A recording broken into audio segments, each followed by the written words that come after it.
The Morris Canal stretched across northern New Jersey, from Phillipsburg in the west to Newark and Jersey City in the east.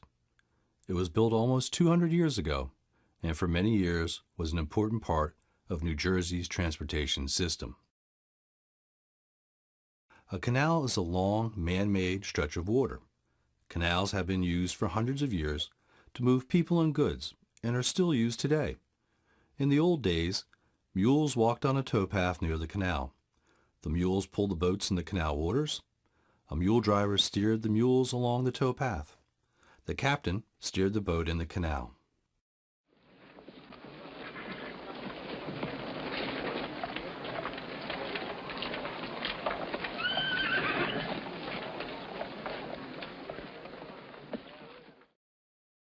On the Morris Canal, mule drivers were often children.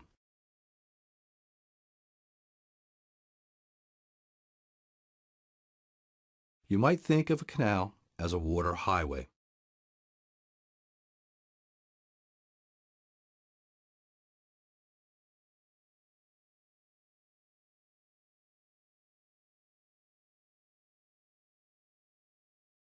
The Morris Canal stretches 102 miles from beginning to end. In the early 1800s, there were no highways or airplanes. A trip across New Jersey was very difficult in those days and very expensive. As a result, basic daily needs like food or coal or lumber was only available from the local area or was very costly. A trip on the Morris Canal would take about 5 days. A Morris Canal boat could carry 70 tons of cargo with just 2 mules. A boat going from Phillipsburg to Jersey City on the Morris Canal first would climb up 700 feet in the west towards Lake Lopatcong, and then go down 900 feet in the east from Lake Lopatcong to Jersey City. That large change in elevation is still a world's record today for a canal. The Morris Canal is very close by. Let's zoom in and take a look.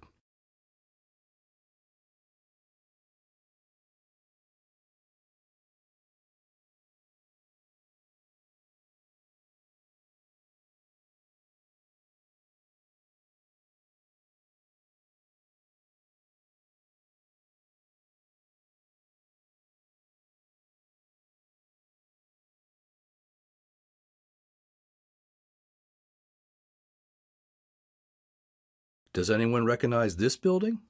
It's just a few miles from the Morris Canal.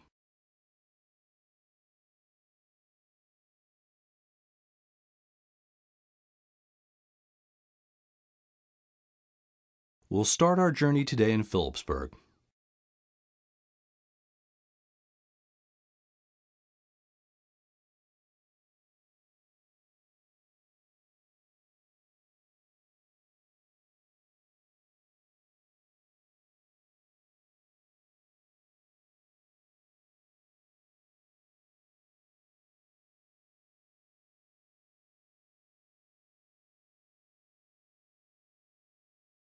This map is from 1923.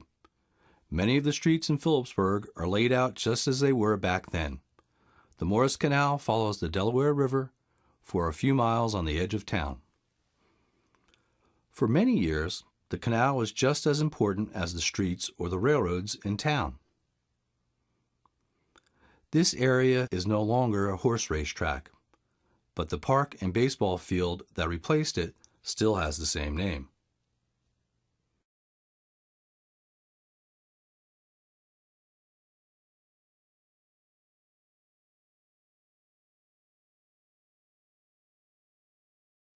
This spot in Phillipsburg is at the start of the canal.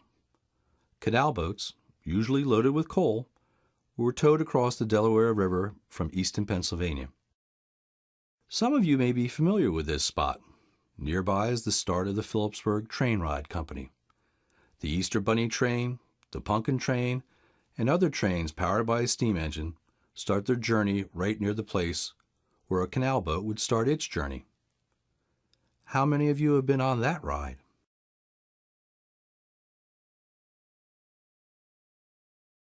Once on the New Jersey side of the river, a boat would go through the entry arch and climb up the first canal plane. This plane was called Plane 11 West, since it was the 11th plane in the western part of the canal.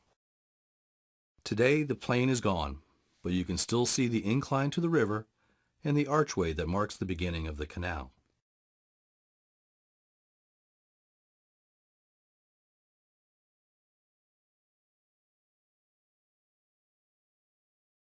The canal continues along the New Jersey side of the river.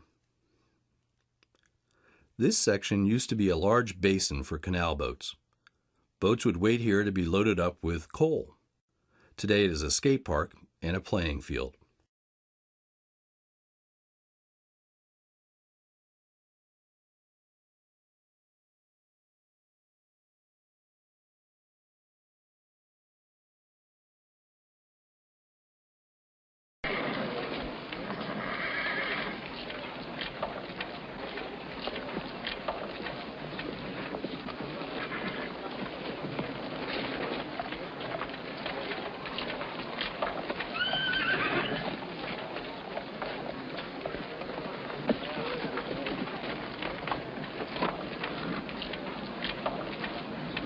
Most often a canal is built on flat, level ground, like in these pictures. But sometimes the ground is uneven and the canal has to go up and down a hill. A canal uses a special gate called a lock to go up and down a hill.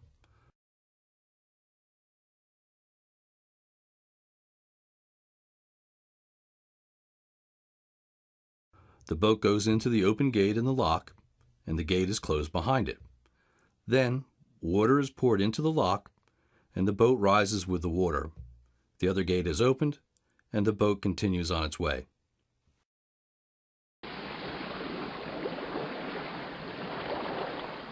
These are pictures of some locks on the Morris Canal. Here, the mule leader waits for the boat to go in the lock and rise to the next level.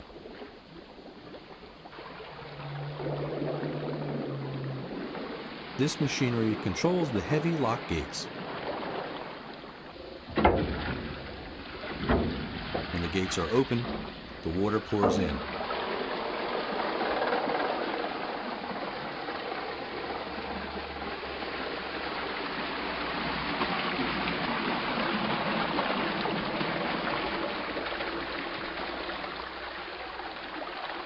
The water raises the boat in the lock while everyone patiently waits.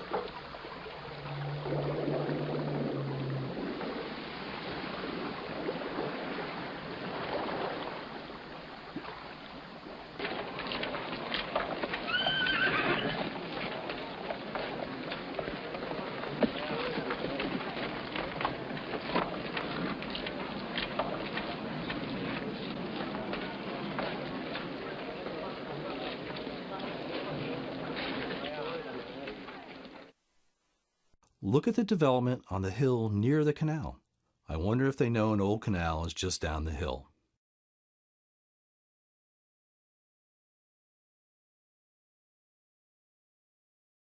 Let's take a closer look at the first lock, called Lock 10 West, or sometimes called Green's Bridge Lock. Remember, locks raise boats from a lower section of the canal to a higher section. This lock would lower or raise a boat 9 feet.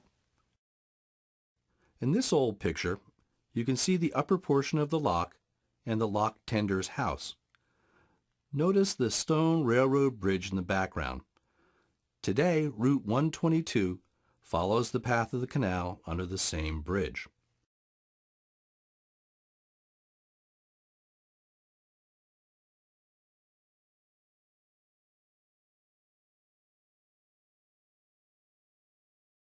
The Morris Canal mostly carried coal from Pennsylvania to the factories in northern New Jersey and to heat homes and businesses in Newark and Jersey City.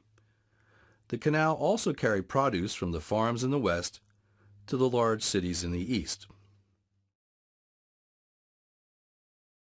The Morris Canal was built in the 1820s.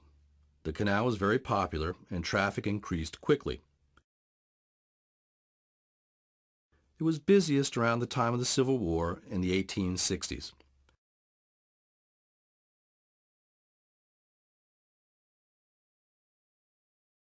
However, just a few years later, railroads became very popular, especially for transporting coal. Railroads are faster and more reliable than canals, and they don't have to close in the wintertime. To try to compete, the canal was expanded and widened to handle bigger boats and more traffic.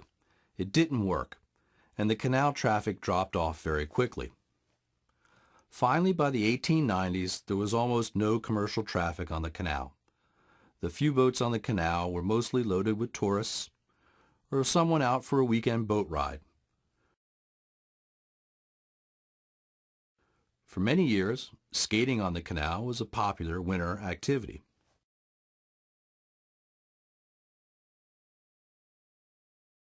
Let's take a closer look at Plane 10 West.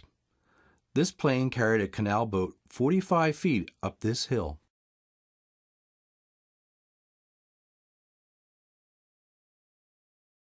The Morris Canal introduced a unique way to go up and down large hills. These were called planes and were basically small water-powered railroads. The canal boat would fit into a special car called a cradle car. In this picture, a boat approaches the cable car. The cable car is half buried in the water in the center of the picture. The cradle car had wheels and was set on top of rails, and the car was attached to a strong cable. The cable would pull the car and the boat up or down the hill. At the top of the plane, the cable pulls the car and the boat back into the canal. The mules are reattached to the boat, and the journey continues. Large underground water wheels, called turbines, would spin as water taken from the canal rushed through them. This spinning motion was connected to the cables and provided the power needed to pull the cable car and the boats.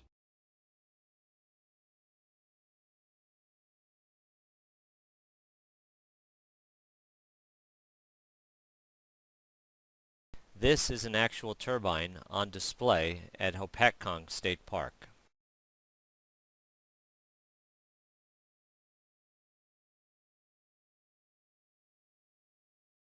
In these diagrams, you can see how water is forced down the penstock and through the turbine, making the turbine spin.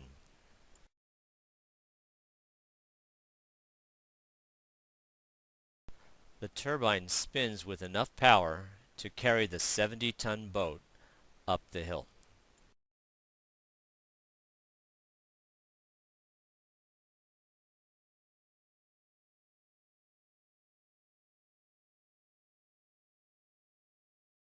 The cable cars at Plane 10 carry more than just canal boats in this picture.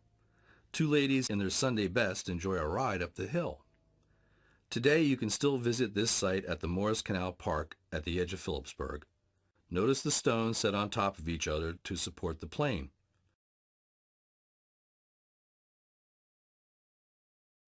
And the large stones used to hold the rails for the cable car.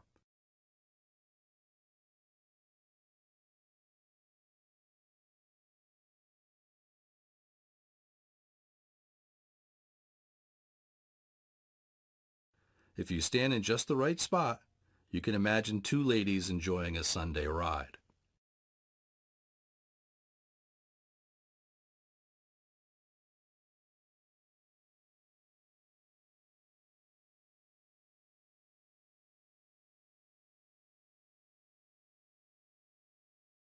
A canal would use an aqueduct to carry the canal over a stream or valley. This aqueduct, in the east, carried the Morris Canal over the Passaic River. By the early 1900s, the canal was barely used and had become a hazard.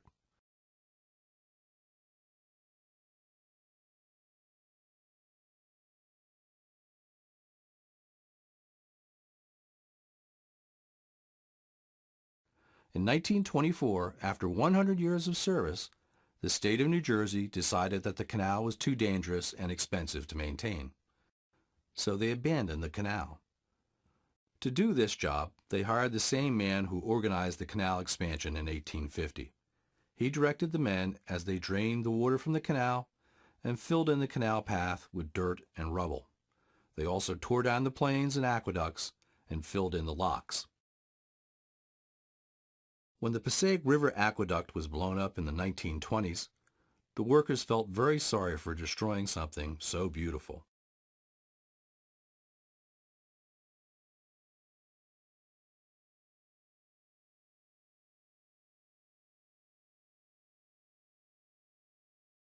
By 1926, the canal was gone.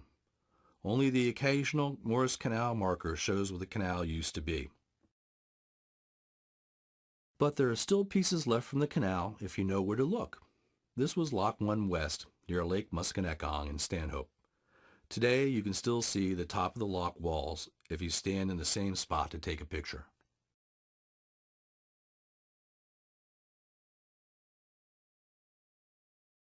This is a picture of Plain 2 East. You can hike up the hill where the plane was and walk on large stones that held the rails for the cradle cars if you visit the Morris Canal Park in Ledgewood.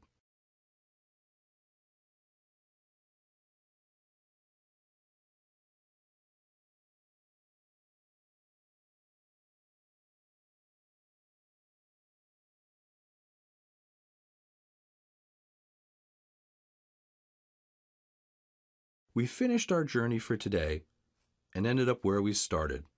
Did you know that there was so much history nearby?